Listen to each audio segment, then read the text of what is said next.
અભિનંદન આપવા જેવા ખૂબ સારા સમાચાર.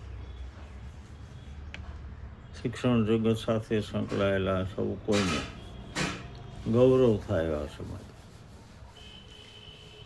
2017 અને 2022માં સ્વચ્છ વિદ્યાલય પુરસ્કાર જેને મળ્યો. શિક્ષણ સાથે બાળકોમાં સંસ્કારનું સિંચન થાય એવા આશયથી માતૃપિતૃ પૂજન, તુલસી પૂજન, દરરોજ પ્રાર્થનામાં ભગવદ્ ગીતાના શ્લોક, એક મોડેલ પ્રાથમિક શાળા અને આ પાછી સરકારી શાળા. ખેડા જિલ્લાનું નડિયાદ તાલુકાનું ચકલાસી, ત્યાં આ સ્કૂલ આવેલી છે. PM બ્રાન્ચ સરકારી પ્રાથમિક શાળા ચકલાસી. ગુજરાતભરની અંદર આ શાળાએ પોતાનું નામ રોશન કર્યું છે. એક મોડલ શાળા તરીકે જાહેર થઈ છે. પ્રાઇવેટ સ્કૂલને ટક્કર મારે તેનાથી પણ વધારે.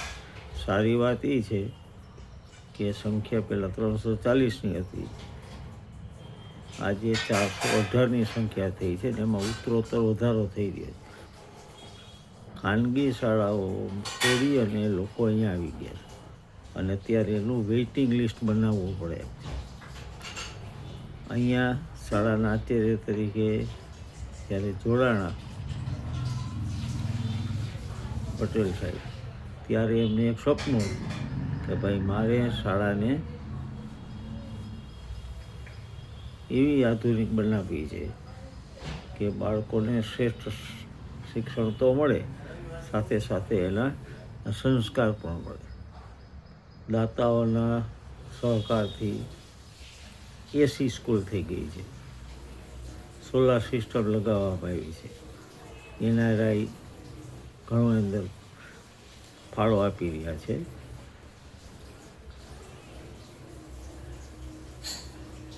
તમામ વર્ગ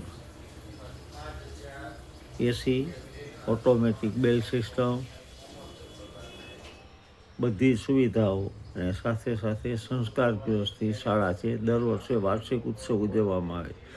એની પાછળ $1 લાખ 1.5 લાખ રૂપિયાનો ખર્ચ થાય, જે NRI આપે છે. અલગ અલગ સ્પર્ધાઓ થાય છે શાળાની, તાલુકા કક્ષાએ, જિલ્લા કક્ષાએ. દર વખત આ શાળાનો એમાં નંબર આવે છે અને મુખ્ય મહેમાનના વરદ હસ્તે જે તે શિક્ષકને અને વિદ્યાર્થીઓને પ્રોત્સાહિત કરવામાં આવે છે, ઇનામ આપવામાં આવે છે. એક નિવૃત્ત શિક્ષિકા ગીતાબેન શાહ દર વર્ષે શાળાને 35,000 રૂપિયા આપે છે અને એના દ્વારા શાળાને જે કાંઈ ઉપયોગી હોય એ કામ કરવા માટે પ્રેરણા આપે છે. શાળાના આજના આચાર્ય છે પ્રતિકભાઈ પટેલ. 8 જેટલા મેડલ એમણે મેળવી ચૂકેલા છે. જિલ્લા કક્ષાએ 30 જેટલા મેડલ એમની રાહબરી હેઠળ શાળાએ મોકલ્યા છે, મંગાવ્યા છે, મેળવ્યા છે.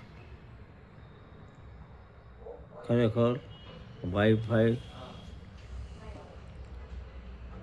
સ્માર્ટ ક્લાસીસ, તમામ સુવિધાવાળી આ શાળાની મુલાકાત લેવા જેવી છે. ગુજરાતની પ્રથમ શાળા એવી છે આ કે જે સોલાર સંચાલિત છે. આખી શાળા સોલાર સંચાલિત, એસી અને સેટેલાઇટ બિલ છે. ખરેખર ખુશ થવા જેવા સમાચાર છે. વંદન, અભિનંદન અને આ સમાચાર પ્રસિદ્ધ કરવા બદલ સંદેશ વર્તમાન પત્રને અભિનંદન. ધન્યવાદ.